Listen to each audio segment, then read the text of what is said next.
It's day 3 of our trip, and today is all about the tortoises. The Galapagos giant tortoise is one of the most famous animals of the islands, with the archipelago itself being named after them. Galapagos is the old Spanish word for tortoise.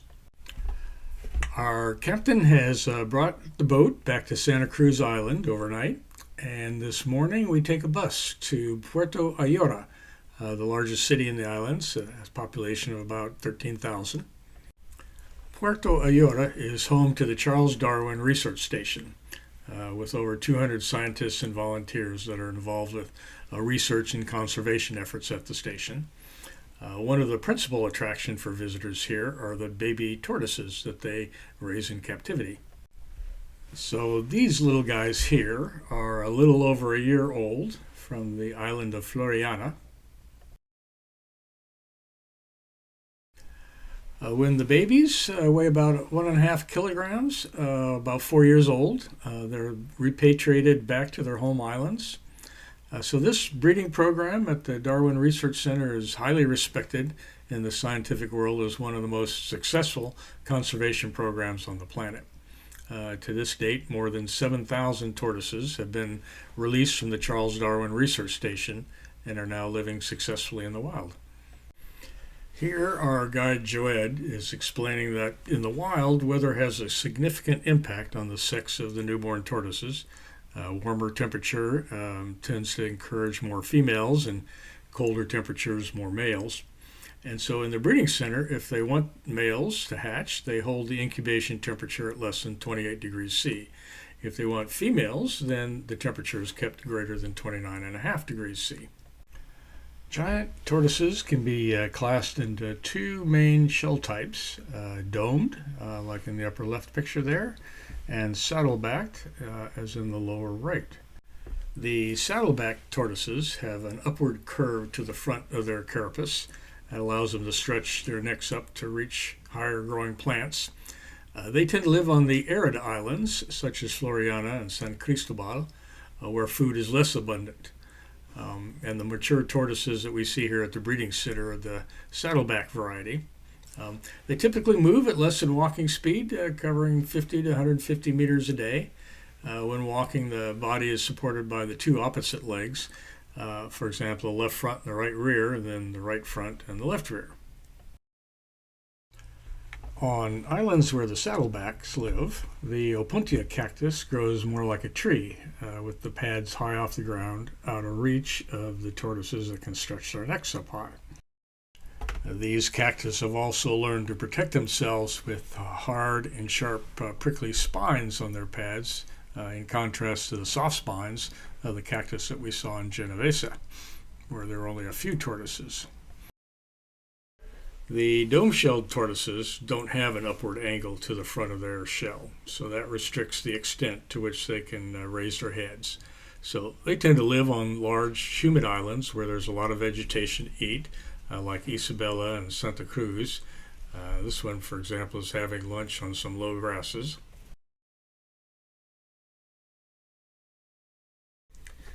We see a fair number of these lava lizards running around. The males tend to be a little bit bigger, and the females can have a red throat or a head. Also, the males have a distinct spinal crest that runs along the ridge of their backs. Interestingly, these lizards can break off their tails to escape a predator and then regrow them like this one has.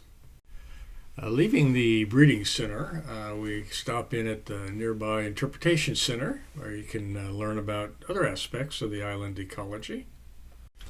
After touring the Darwin Center, we walk over to downtown Puerto Ayora.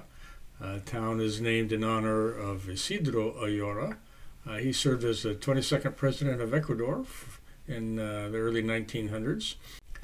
Sea lions freely roam around near the nearshore area of town. This one apparently is wearing his parking permit on his right flipper.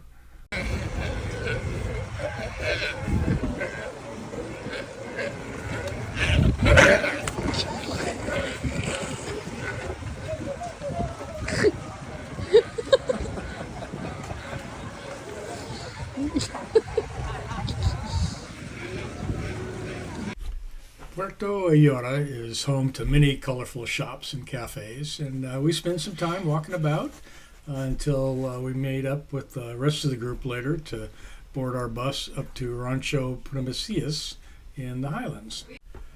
Santa Cruz Island is home to several thousand dome tortoises in two main areas.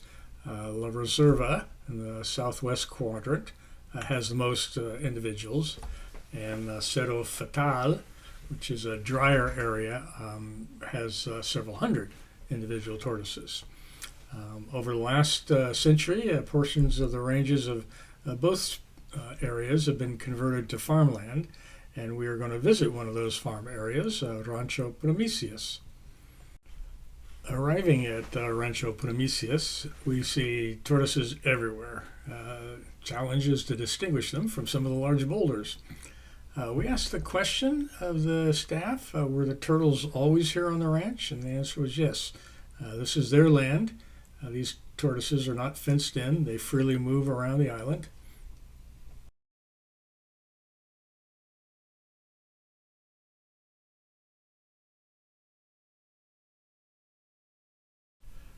Primicias has a beautiful open-air dining hall where we had a delicious lunch. After lunch, we checked out their nice interpretive area that has a complete tortoise skeleton on display. We walk around through the pastures and see many more tortoises. Tortoises are reptiles, cold-blooded, so they rely on the outside temperature to heat and cool their bodies. To escape the midday heat of the Galapagos, the giant tortoises will wallow in freshwater mud pits. All of the native tortoises on Santa Cruz are of the domed type, but DNA does indicate that some variants may exist. For young tortoises, these rings on the shell are roughly equivalent to annual cycles of growth, but for mature tortoises, this is less equivalent, and as you get really old, the shells actually become worn and smooth. Finches are known to act as cleaner birds to remove ticks from the skin of the tortoises.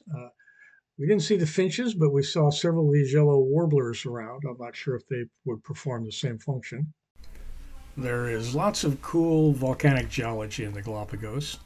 This afternoon, we visit a lava tube that's located on Rancho Primicias property. A lava tube is a long tunnel-like cave. So lava tubes are the remnants of once molten lava rivers flowing through self-made tunnel systems. The top portion of the lava flown in the channel can cool and solidify, leaving a roof over the still flowing lava stream. When the lava drains, a cave remains, as seen in this PBS animation.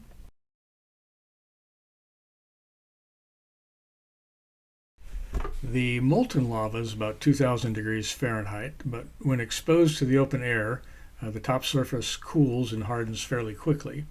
And then once the channel has crusted over, the temperature loss is fairly minimal over miles of travel. This is the entrance to the Primicias lava tube. It's a popular spot for family photos. The accessible part of the lava tube is roughly 1,200 feet long, with high ceilings for most of the way. The ceiling gets a lot lower at the end of our walk, which is uphill, and in fact actually near the beginning part of the tube. And at the earlier stage of the tube formation, the lava river is fairly shallow, but over time, the heat from the lava will thermally erode the floor and downcut into the underlying formations.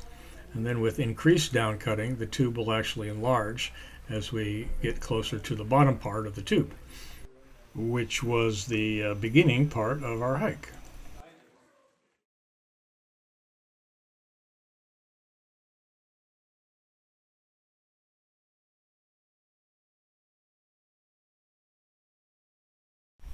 A short distance away from the lava tubes are Los Gemelos, two collapsed magma chambers, sinkholes that we're going to visit.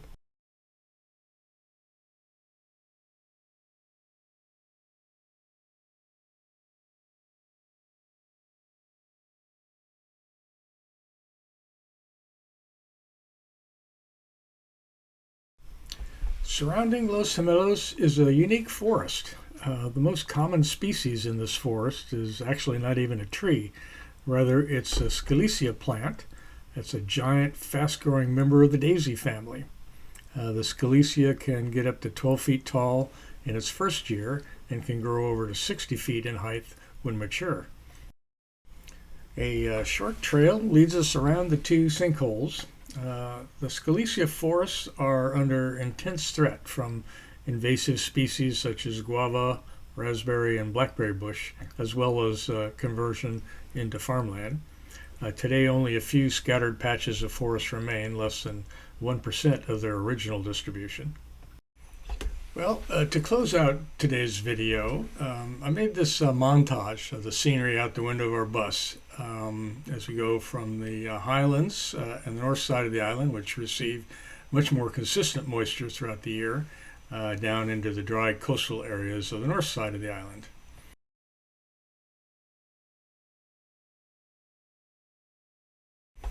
And so we say farewell to Santa Cruz as we reboard the boat, and then after dinner we leave for another overnight journey now to the north end of Isabela Island.